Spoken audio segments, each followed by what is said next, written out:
మొట్టమొదటిగా ఆర్థిక మంత్రి అయినప్పుడు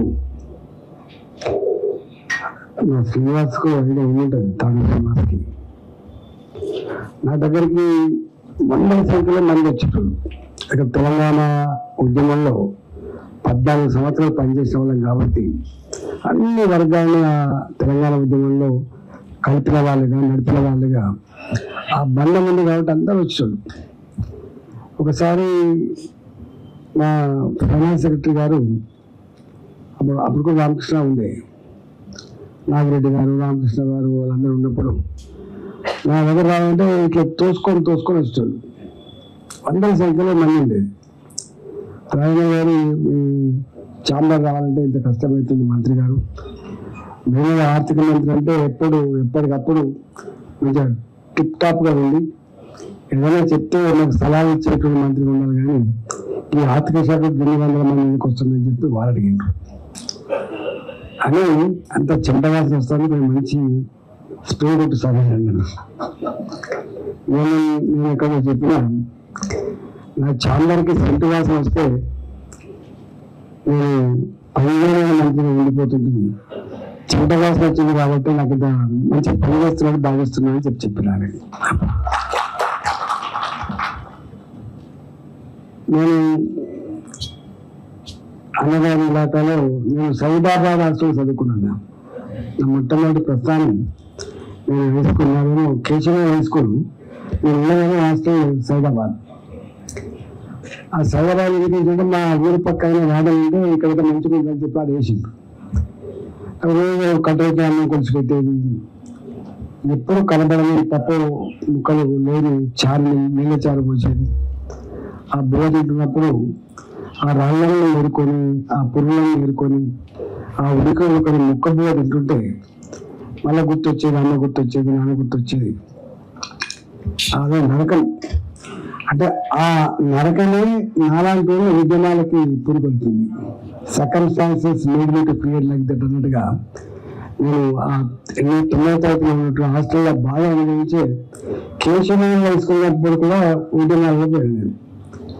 అప్పుడు సీఎం చంద్రబాబు గారు ఉండే, ఇదే కోటలో పెద్ద మీటింగ్ అవుతున్నారు ముఖ్యమంత్రి హోదాలో. మేము ఒక 50 మంది పోయి చిన్న పొలాలని పెద్ద చేసాం.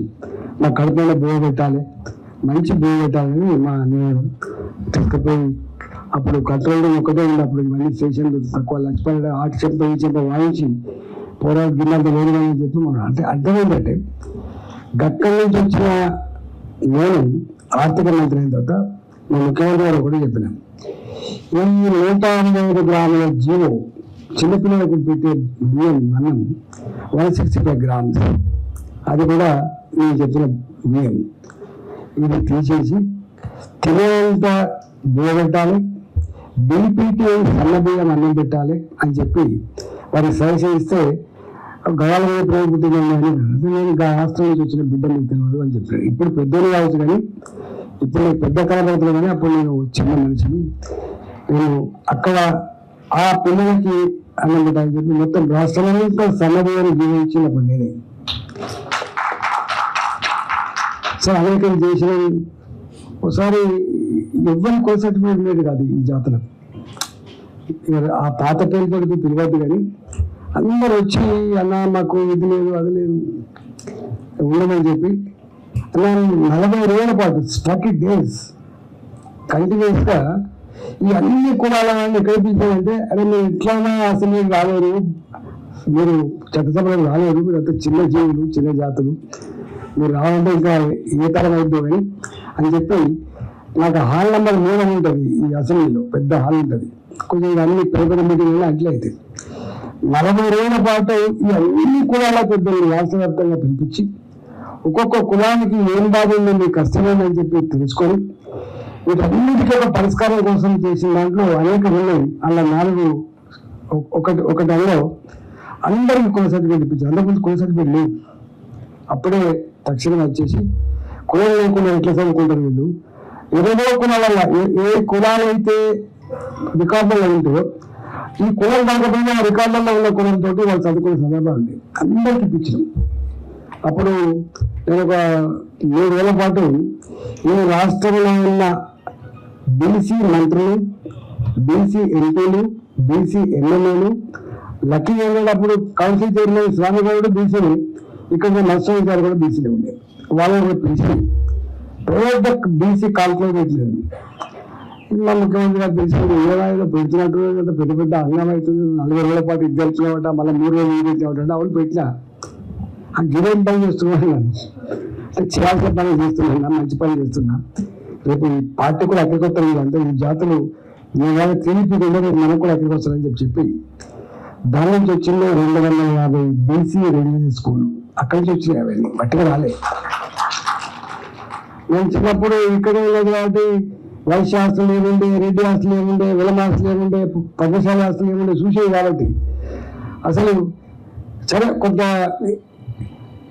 పెద్దమైనటువంటి కులాలు లేకపోతే చేసుకునే కులాలు చేసుకునేవి, ఈ మామూలు కులాలకు ఏం లేదు కదా అని చెప్పి దాని నుంచి ప్రతి ఒక్క కులానికి హైదరాబాద్లో ఒక పద్మశాలి హాస్టల్ లాగా, ఒక రెడ్డి హాస్టల్ లాగా వాళ్ళ సంస్కృతి, వాళ్ళ సాంప్రదాయాలు, వాళ్ళ పిల్లలకు ఒక అడ్డ, వాళ్ళ హైదరాబాద్ కొత్త రాత్రిపూట నాకు ఒక నా గౌరవం ఉందని చెప్పుకోవడానికి కోసం చేసిన ఆలోచన 78 కులాలకు అంటే ఎల్బీసీలకు ఒకటే ఇచ్చిన 10 ఎకరాల భూమి, అట్లా 78 కులాలకు మేము అప్పుడు ఆనాడు భవనంలో జాగా ఇచ్చినాం. ఆ జాగా కూడా మామూలుగా తీసుకపోయి మంచి హైటెక్ సిటీ దగ్గర ఇచ్చినాం. ఒక దగ్గర 27 కోట్లు ఇప్పుడు కదా అమ్మిపోతుందో ప్రతి కులానికి, పద్మశాలి కులం కావచ్చు, కాపు కులం కావచ్చు, యాదవ కులం కావచ్చు, ఇలా ఒక్కొక్క కులానికి 5,000 అంటే 10,000 రూపీస్ ల్యాండ్స్ చొప్పున ఇట్లా ఇచ్చి ఇవాళ ఆ ప్రయత్నం చేసి ఎందుకు చెప్తున్నాం నాకంటే మనం ఎక్కడి నుంచి వచ్చినామో మనం ఎవరైనా మనకు ఆ సోయి ఉండాలి తప్పకుండా. ఇవాళ ఈ జాతుల కోసం, ఈ నోరుని జాతులు ఇవాళ మా శ్రీరామ్ చెప్పినప్పుడు బ్రహ్మాండం ఏర్పితే అప్పు రాజుట ఇక్కడ రాజులే ఉండదు కావచ్చు, కానీ కాలక్రమంలో మానవ సమాజానికి, మానవ కళ్యాణానికి అన్నీ అందించి ఏమి లేని వాళ్ళగా మిగిలిపోతున్నటువంటి ఈ జాతుల గురించి, ఈ నోరులేని జీవాల గురించి తప్పకుండా పట్టించుకునే అక్కడ ఉంది. కాబట్టి పట్టించుకోవాల్సిన బాధ్యత సమాజంలో ఉంది, రాజకీయ పార్టీల మీద ఉంది, నాయకుల మీద అని చెప్పి గుర్తు చేయడం కోసమే శ్రీనివాస్ గారు ఆ బుక్ రాసినట్టుగా నేను భావిస్తా ఉన్నా. తప్పకుండా శ్రీనివాస్ గారు ఉన్నారు, సోయ లేకుండా లేరు, సోయతో ఉన్నారు తప్పకుండా. ఇలా నేను చాలా గర్వంగా చెప్తా, అంటే రాజకీయాలు ఏమనుకోవద్దు, వీళ్ళకి ముఖమాట ఉండదు, ఈ పదవి ఉంటుందా పోతావా నేను అదే ఏమైందనేటువంటి భావన ఉండదు. ఉంటారు కొంతమంది బానిసలా ఉంటుండొచ్చు, కానీ సందర్భం వచ్చిన మాత్రం తప్పకుండా ఈ జాతులకు ఏదో చేయాలి అనే తప్పన మాత్రం తప్పకుండా ఉంటుంది, ఆ కమిట్మెంట్ తప్పకుండా ఉంటుంది. మీరు ఎక్కడ పోయండి, ఈజీగా అటు పోరు, మీరు ఈ జాతర నుంచి వచ్చిన వాళ్ళు ఈజీగా అటు పోరు, ఉంటారు నమ్ముతూనే ఉంటారు. ఆ పార్టీ నమ్మితే ఆ పార్టీ, టీడీపీ నమ్మి అట్లే ఉండరు. కేసీఆర్ కూడా నమ్మడానికి ప్రయత్నం చేసినారు, కానీ నేను నిలుపుకోవాలి గురించి. కానీ ఇవాళ తప్పకుండా భారతీయ జనతా పార్టీకి నరేంద్ర మోడీ గారి నాయకత్వంలో ఫస్ట్ క్యాబినెట్ లో కానీ సెకండ్ క్యాబినెట్ లో కానీ 74 మంత్రి పదవులు ఉంటే 24 మంత్రి పదవులు వచ్చినటువంటి చరిత్ర భారతీయ జనతా పార్టీ మాత్రం లేదు.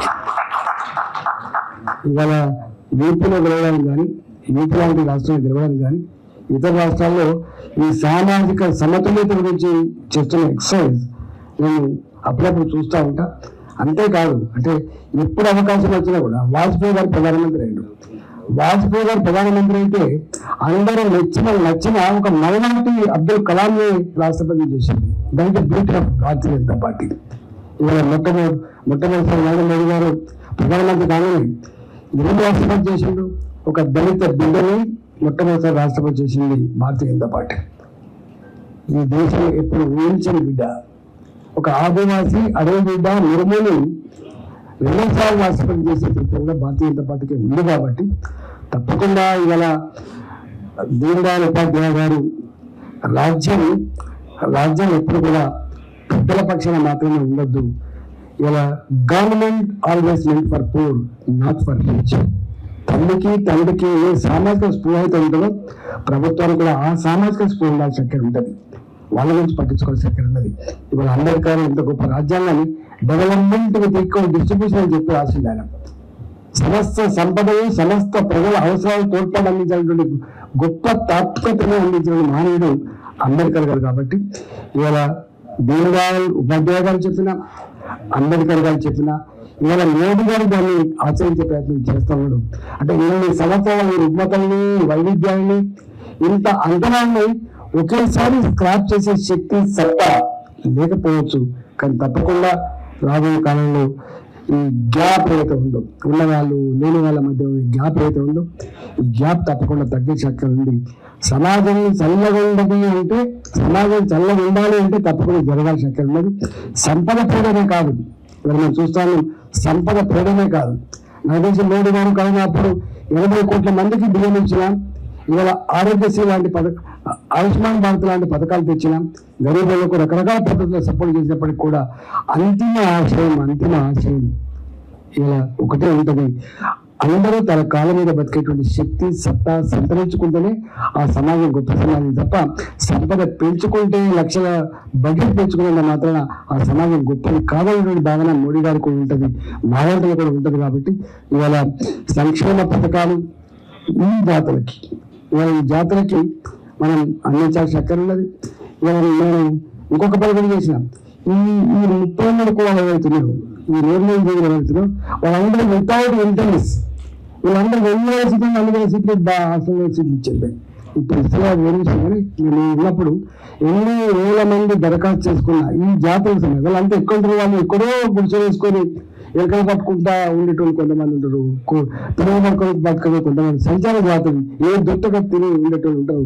వాళ్ళకు ఒక ఊరంతా ఉండరు, సర్వం వాళ్ళ ఊరిలాగానే ఉంటుంది, బతుకు కాన్సెప్ట్ ఉంటుంది. మనం చూస్తూ ఉంటాం ఎప్పటికప్పుడు వాళ్ళు ఎట్లా మైగ్రేట్ అయిపోతుంటారు. అలాంటి నేరులేని జాతులకి ఇవాళ అధికారం అనేది దేవుడికి, కానీ ఇప్పుడైతే తప్పకుండా కొంత చేయాల్సి. కానీ వస్తే మాత్రం ఒక కర్పూర్ ఠాకూర్ ఏం చేసిందో మనం చూస్తూ ఉన్నాం. ఆకలి అనుభవించిన వాడు ప్రధానమంత్రి అయితే ఒక మోడీని చూస్తూ ఉన్నాం. ఒక చాలా వాళ్ళ ప్రధానమంత్రి అయినప్పుడు మళ్ళీ చాలా రకాల బలాయించే ప్రయత్నం చేశారు.